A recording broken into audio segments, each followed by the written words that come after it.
HTML의 마지막 내용은요, 이제 입력 요소입니다. 우리가 뭐 아이디라던가 비밀번호 같은 거 이제 키보드로 입력할 때 쓰는 애들 있죠. 네, 걔네들이에요. 대체적으로 이제 키보드랑 마우스를 통해서 입력을 받거나 아니면은 어떤 항목을 선택할 수 있게 하는 애들이에요. 그래서 여기에서 입력한 내용을 나중에 우리가 자바스크립트라고 하는 언어를 통해서 제어를 하거나 아니면은 여기 입력한 내용을 백엔드로 이제 전달을 시켜서 저장이나 검색 같은 거를 수행할 수 있게 돼요. 그래서 퍼블리싱에서 이제 프론트엔드로 넘어갈 때는 이제 여기에서부터 출발하는 경우가 많기 때문에 좀 중요한 부분이라고 볼 수 있어요.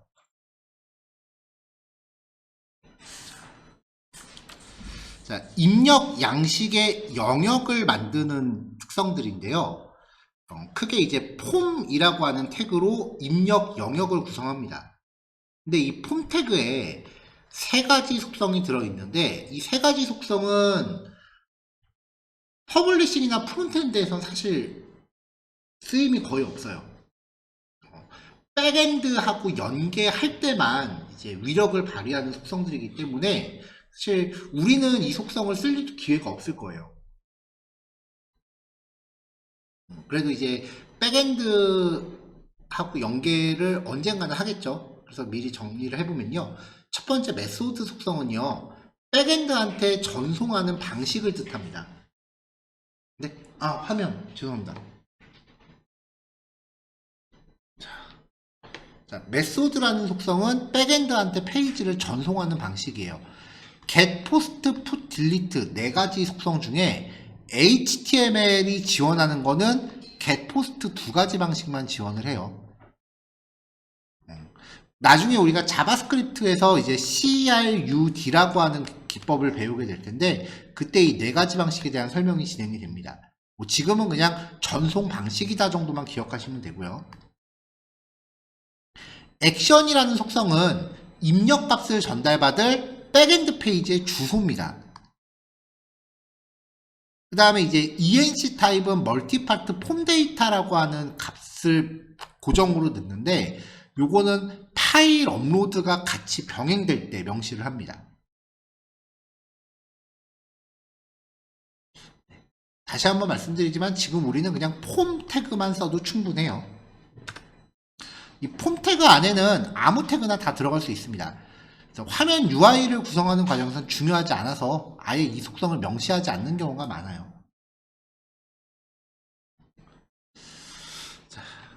자, 입력 양식 안에 그냥 폼이라고 하는 태그 안에 입력하는 걸 이렇게 하나만 쭉 들어가면 되는데 그 쇼핑몰의 주문서 같은 거 보면요. 주문자 정보를 입력하는 영역이 있고 배송지 정보를 입력하는 영역이 따로 있고 그 다음에 결제 정보를 입력하는 영역도 있죠. 이렇게 입력에 대한 영역을 좀 그룹별로 나눠야 된다라고 하면은 폼 태그 안에서 필드셋이라는 태그를 써서 영역을 나눌 수 있어요. 영역을 나눌 필요가 없으면 이 태그 자체는 안 쓰셔도 돼요. 그 다음에 이제 레전드라고 하는 태그, 보통 레전드가 범주를 뜻하죠. 이 각각의 영역에 대해서 제목을 표시합니다. 레전드 태그를 필드셋을 쓰면은 영역 자체가 이렇게 약간 테두리가 쳐지고요. 그 다음에 레전드를 쓰면 이 테두리를 관통하는 제목이 생겨요. 근데 HTML 태그 자체가 이미 안 이쁘다라는 걸 우리가 충분히 인지를 했기 때문에 의미상으로는 필드셋을 넣지만 나중에 디자인을 적용하는 과정에서 이 테두리 자체를 없애버리는 경우가 더 많습니다.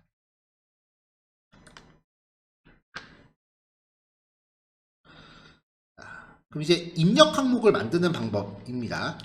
input이라고 하는 태그를 쓰고요. 한 두세 가지 정도 특별한 경우를 빼고는 전부 다 input 태그를 씁니다. 그 다음에 타입 속성의 종류 값을 뭘 지정하는가에 따라서 입력 방식이 달라져요. 예를 들어서 밑에서 표로 정리를 했지만 input 타입 텍스트라고 하면은 일반적인 ID 같은 거 입력할 때 쓰는 거고요. input 타입 패스워드 라고 하면은 비밀번호 입력용이에요.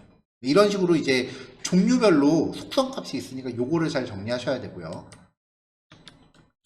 그 다음에 네임 속성이 들어가는데요. 이 네임 속성은 여기에 입력한 내용을 백엔드에서 식별할 때 쓰는 값입니다. 그러니까 프론트엔드에선 크게 임팩트가 없어요. 그 다음에 이제 ID 속성이 있는데요. 요 인풋 태그를 CSS나 자바스크립트에서 인식하게 쓸 때 쓰는 식별자예요. 그래서 네임 속성하고 ID 속성은 서로 연관성이 1도 없어요. 그래서 여기에 A라고 입력하고 ID 속성에 B라고 해도 상관이 없고요. 네임 속성에 A라고 하고 ID 속성에 A라고 해도 상관이 없어요. 서로 연관이 없기 때문에. 그래서 보통은 좀 귀차니즘 때문에 네임 속성과 ID 속성 값을 똑같이 맞춰버리는 경우가 많아요. 그냥 복사 붙여넣기 하는 거죠. 밸류 속성 같은 경우는 지정을 해놓으면은 페이지가 열릴 때 여기에 있는 값이 자동으로 입력된 상태로 표시가 됩니다. 회원 가입할 때는 아이디 입력하는 곳이 빈칸으로 되어 있죠. 근데 회원 정보 수정으로 가면은 내 아이디가 자동으로 이미 기입되어 있잖아요. 이런 거 만들 때 밸류 속성에다가 자동으로 들어갈 값을 넣어주고요.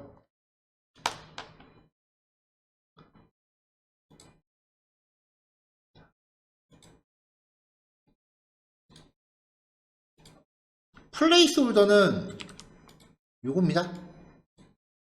설명글이요.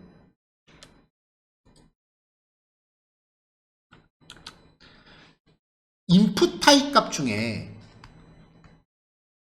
넘버라고 하는 값이 있습니다. 숫자만 입력할 수 있는 형태겠죠. 그래서 이런 종류의 숫자 전용 값들은요, 최소값, 최대값을 지정해 줄 수 있고요. 그 다음에 스텝이라고 하는 걸로 입력 단위를 설정할 수 있어요. 예를 들어서 인풋 타입 넘버, 뭐 네임은 age다, 나이를 입력하는 용도다 라고 인식하면 되겠죠. 미는 1부터 맥스는 100까지, 스텝은 5라고 하면은 1부터 100 사이의 값을 5단위로만 입력할 수 있는 거예요.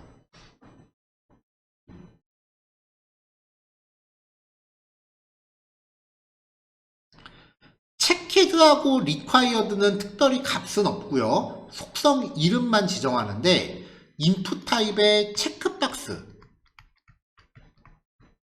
혹은 라디오라고 들어있는 경우가 있어요.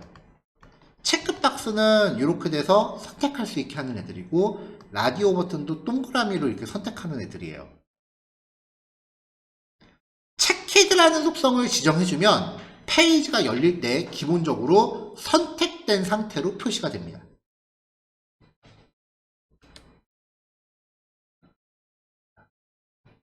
자, 중요한 거는 입력 양식의 기본 종류들이에요. 인풋 타입 텍스트, 일반 텍스트예요. 아이디, 글 제목. 패스워드는 비밀번호입니다. 입력 내용이 별표로 표시되는 애들이고요. 체크박스, 이렇게 생긴 거요. 라디오는 이렇게 생긴 거. 체크박스하고 라디오의 차이는요, 체크박스는 복수 선택이 가능하고요, 라디오는 단일 선택밖에 안 되는 겁니다. 인풋 타입 버튼, 클릭할 수 있는 버튼을 만들어 주는데요, 아무런 기능이 없어요. 이걸 눌렀을 때 어떤 동작을 할 거냐, 예를 들어서 아이디 중복 검사라든지 우편번호 검색이라든지 뭐 이렇게 그 구현해야 될 기능들이 있잖아요. 그 기능은 나중에 우리가 자바스크립트로 직접 구현을 해줘야 돼요. 인풋 타입 서브밋, 입력 내용을 백엔드한테 전송할 때 쓰는 버튼을 표시합니다. 대부분 뭐 저장 버튼 역할을 하는 거고요. 리셋, 입력 내용을 초기화시킵니다. 인풋 타입 이미지, 버튼 대신에 그림을 지정하는 기능인데요. 얘는 뭐 안 쓴다고 보시면 돼요.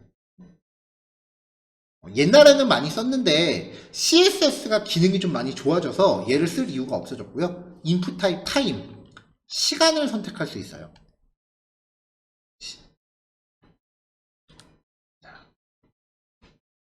옛날에는 딱 요 정도만 있었는데 스마트폰이 나오면서 좀 세분화됐습니다. 인풋 타입 이메일, 인풋 타입 tel, 인풋 타입 URL, 인풋 타입 넘버입니다. 얘네들은 컴퓨터에서 봐서는 아무런 차이가 없어요. 텍스트랑 아무 차이가 없어요. 왜냐면은 컴퓨터는 입력 장치 자체가 키보드잖아요. 근데 스마트폰을 통해서 확인을 해보면은 우리 수업은 모바일 앱과 PC 앱을 구별하지 않습니다. 만드는 방법이 똑같아요. 인풋 타입 이메일, 스마트폰에서 들어가면 골뱅이 버튼이 표시가 되는 거고요. 인풋 타입 텔, 가끔 보실 거예요. 이렇게 해서 전화번호 입력하는 전용 키보드 있죠. 1, 2, 3, 4, 5, 6, 7, 8, 9, 0 별표, 샵 이렇게 나오는 거예요. 인풋 타입 넘버, 숫자 전용인데 대부분의 스마트폰 키보드가 숫자 키랑 영자 키를 겸용하고 있죠. 그래서 어떤 사이트들은 숫자를 입력받을 용도인데 인풋 타입 넘버를 안 쓰고 인풋 타입 텔을 쓰는 경우도 있어요. 왜냐면 키보드가 진짜 숫자 입력하기 좋게 나오니까요. 인풋 타입 레인지, 이렇게 해서 가운데 버튼을 좌우로 이동시킬 수 있는 슬라이더 요소를 표시합니다. 얘도 마찬가지로 민 속성, 맥스 속성, 스텝 속성이 존재합니다. 인풋 타입 서치, 검색용 텍스트 박스인데요. 마찬가지로 PC에서는 인풋 타입 텍스트랑 아무 차이가 없어요. 근데 스마트폰에서 보면은 엔터키 대신에 돋보기 버튼이 나와요. 인풋 타입 데이트, 날짜를 선택할 수 있습니다. 인풋 타입 데이트하고 인풋 타입 타임 같은 경우는 PC에서도 모양이 좀 달라요. 예를 들어서 데이트 같은 경우는 달력이 나와요.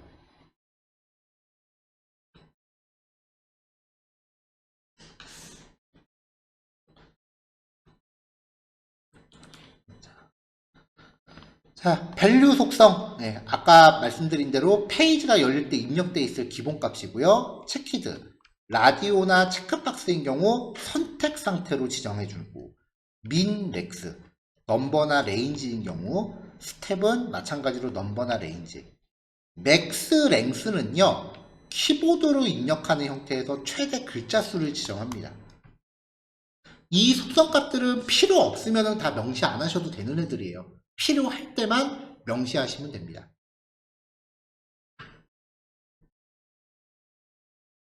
src, 인풋 타입 이미지일 경우에만 쓴다고 했고요. required, 필수 입력 항목이죠.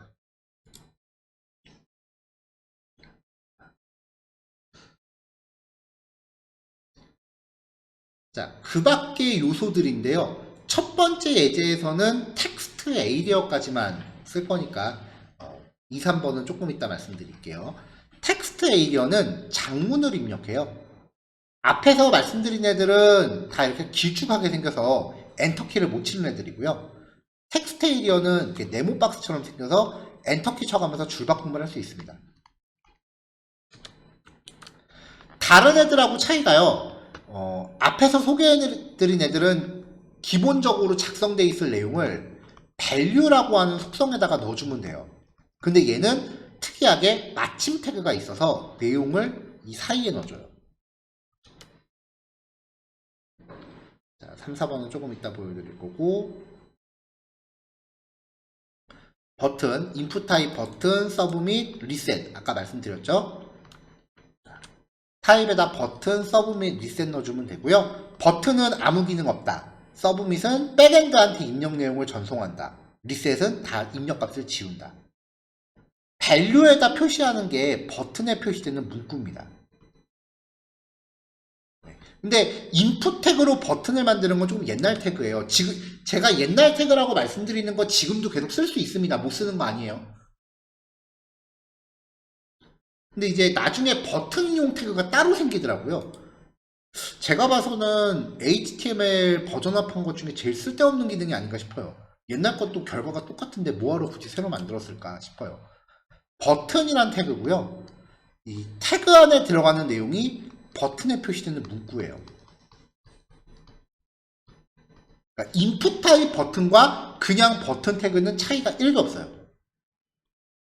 타입 속성은 셋 다 똑같고요.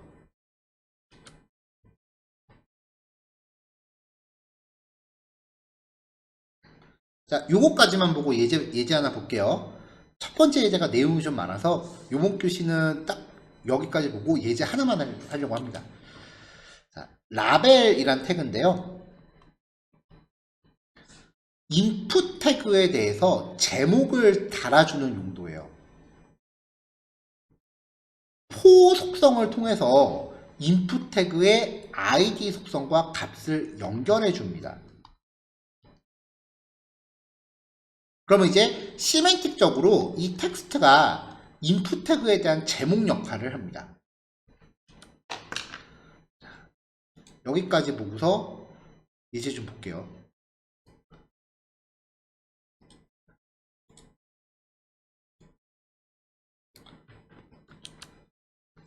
입력 영역을 구성하기 위해서 폼이라는 영역을 지정을 했어요. 이 전체에 다 폼이 지금 지정되어 있는 경우고요. 필드셋 태그 2개를 넣습니다. 여기 테두리 보이시죠? 이게 필드셋이에요. 그리고 아래쪽에 버튼을 누르려고 div 태그를 하나 놨어요. div 태그 이제 버튼 2개 놨고요. 버튼 타입 리셋은 입력해놓고 누르면 입력 내용이 지워지는 거예요. 자, 첫 번째 필드셋, 두 번째 필드셋. 일단 첫 번째부터 볼게요. 첫 번째 필드셋 안에 레전드 태그로 제목을 기술하면 이렇게 관통하는 제목이 생기고요. 그 다음에 각각의 입력 항목별로 영역을 구별해 주기 위해서 div 태그로 이렇게 영역을 쪼개놨습니다.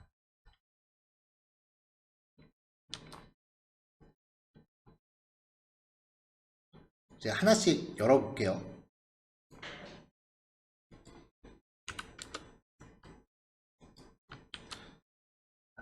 인풋 타입 텍스트, 네임 속성과 id 속성. 얘는 나중에 CSS라든지 자바스크립트를 연결하기 위해서 값을 주는 거고요. 네임 속성은 백엔드하고 연결하기 위해서 주는 거다.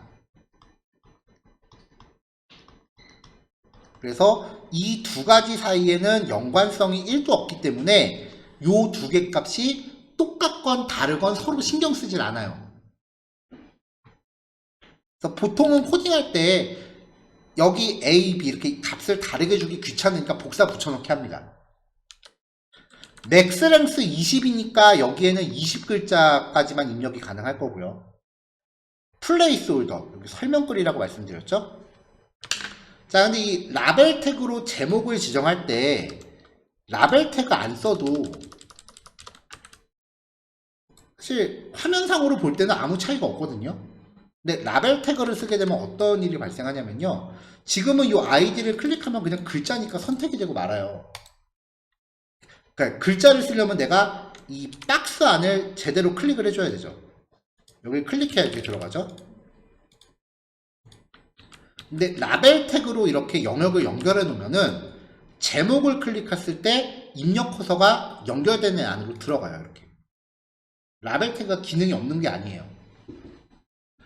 근데 컴퓨터용 사이트 만들 때는 마우스라고 하는 포인팅 장치가 워낙 정교하기 때문에 별로 쓰임새가 없는데 모바일에서 할 때는 터치를 정밀하게 하는 게 사실 잘 안 될 때가 가끔 있잖아요. 그래서 라벨 태그를 큼지막하게 만들어줘요. 대충 적당히 근처 클릭하면 입력할 수 있게끔 하는 거죠.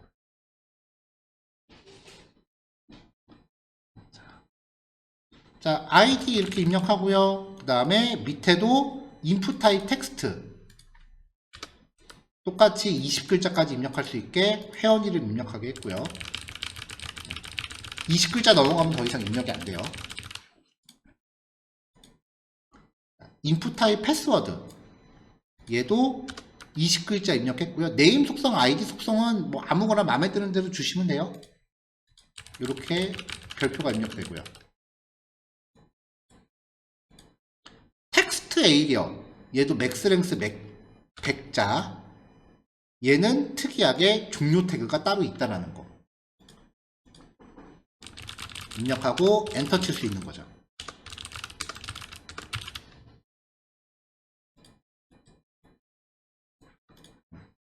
셀 고침해서 값을 좀 초기화 좀 할게요.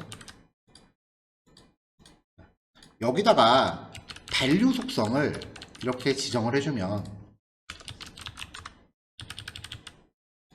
페이지를 새로 고침했을 때 이 밸류 속성 값이 기본으로 입력되어 있는 상태로 나온다는 거예요.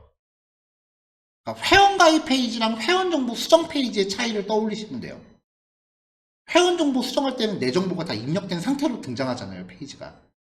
그럴 때 기입을 해주는 거고요. 그럼 텍스트 에리어는 어떻게 하냐? 얘는 시작 태그와 끝 태그 사이에 내용을 이렇게 넣어주면 돼요. 이때 엔터키 치는 것도 다 먹는다는 걸 생각해 주셔야 되고요. 이렇게 엔터키 친 것도 다 들어간다라는 거. 근데 여기 보면은 여기 요만큼씩 지금 줄박 띄어쓰기가 돼 있잖아요.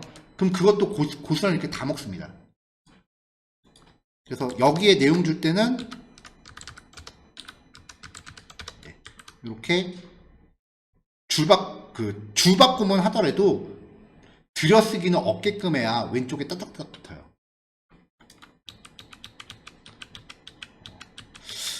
꽤 잘못 만드는 케이스이긴 한데 그 회원가입 페이지 전에 들어가면 약관 페이지 같은 거 있잖아요. 약관 페이지를 이걸로 하시는 분들이 가끔 계세요. 약관 페이지는 사실 이걸로 하는 게 아니기는 해요. 나중에 CSS 하면서 이제 소개를 해드릴 거예요. 자, 마지막 항목. 프론트엔드 작업할 때는 진짜 한 번도 쓰실 기회가 없을 거예요. 인풋 타입 히든이라고 하는 요소예요. 말 그대로 데이터를 숨겨놔요. 눈에 안 보여요. 이거는 백엔드 애들이 쓰는 거지 프론트에서는 안 써요. 그래서 그냥 이런 게 있구나 정도만 알아두시면 됩니다. 자, 그 다음에 이제 두 번째 영역은 라벨 태그 넣고 인풋 타입 이메일 넣는데요. required는 원래 값이 없어요. 근데 웹브라우저가 착해서 이렇게 해도 그냥 적당히 봐줍니다. 이메일 주소를 입력하는 필드예요. 키보드에선 별 차이가 없다고 말씀드렸죠. 근데 required가 있는 속성 같은 경우는 저장 버튼을 누르면 웹브라우저가 거기를 체크를 해요. 필수 항목으로 놓는 거예요. 그리고 입력을 하고서 또 누르면 형식 검사도 해줘요.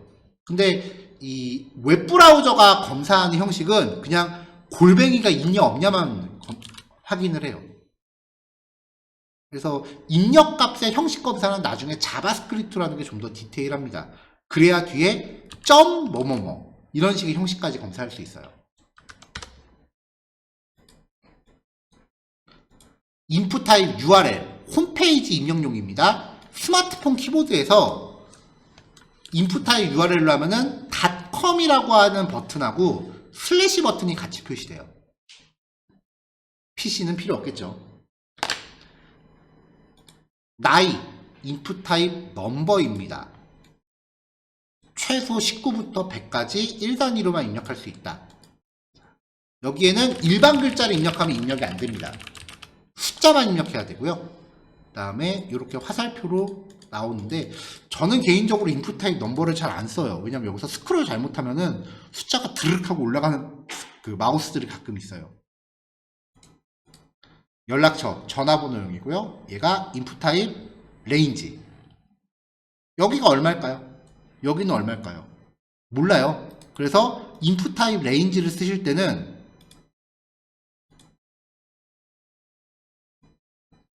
민 밸류, 맥스 밸류를 잡아 주셔야 돼요. 그래야 최소 얼마, 최대 얼마가 나오는 거고요. 만약에 밸류 속성을 지정을 안 했다.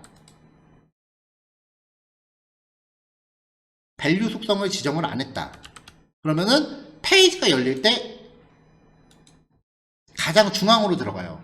근데 밸류 속성을 지정하면서 기본값을 내가 0이라고 했다. 그러면 페이지 열릴 때부터 값이 0부터 시작하는 거죠. 이걸로 이제 조절해 주시면 되고요. 자, 인풋 타입 타임과 인풋 타입 데이트하고 타임. 자, 인풋 타입 데이트입니다. 제가 한참 회사 다닐 때는 이게 없었거든요. 그래서 이거 만들려면은 자바스크립트로 이걸 되게 어마무시하게 만들었어요. 근데 지금은 이게 생겨갖고 되게 좋아요. 얘는 input type time. 시간 선택하는 거예요. 얘는 input type search. 마찬가지로 키보드에선 아무 상관없고요. 아까 제가 여기 폼 태그에 액션 속성이 입력값을 전달받을 백엔드 주소다라고 말씀드렸잖아요.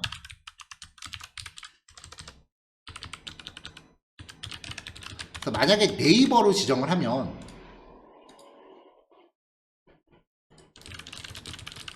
자, 이렇게 해서 버튼을 누르면 실제로 이 모든 입력값을 네이버로 전송을 합니다. 그래서 페이지가 네이버로 날아가요.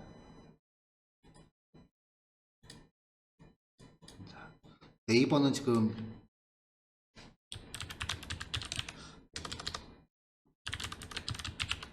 제 개인 블로그로 해볼게요. 자, 이렇게 해서 버튼 누르면은 거기로 날아가는데 입력값을 어떤 식으로 전송하냐면요.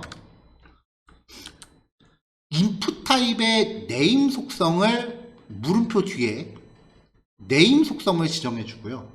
이퀄 사용자 입력값이에요. 네임 속성 이퀄 입력값, 네임 속성 이퀄 입력값입니다. 특이사항은 비밀번호 이렇게 별표로 표시되잖아요. 이거 완전 사기입니다. 실제로 전송될 땐 고지고대로 다 날아갑니다.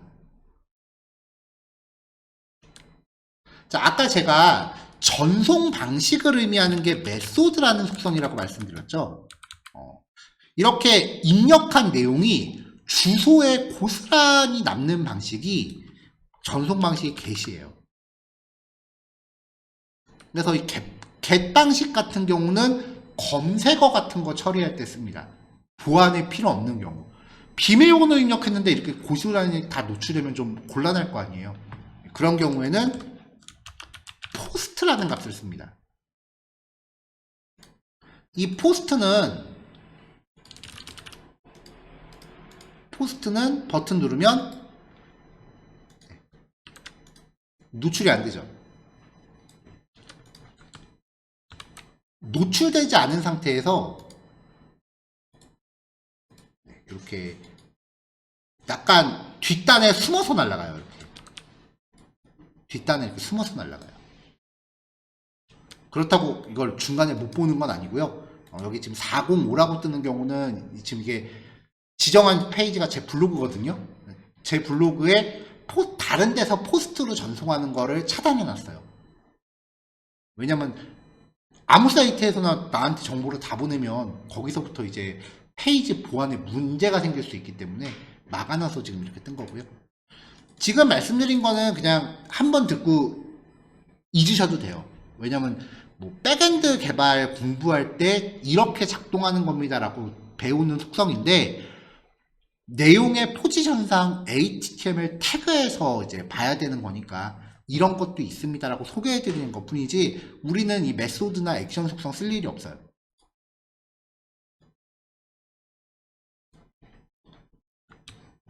예제는 다시 원상 복구할게요. 내용이 좀 길죠? 근데 요 내용만 숙지하시면은 요번 단어는 거의 한 70% 정도 끝났다고 보시면 돼요. 자, 요거 실습 시간이 조금 걸리실 거예요. 요거 일단 정리하시고요. 마찬가지로 4시에 시작하겠습니다.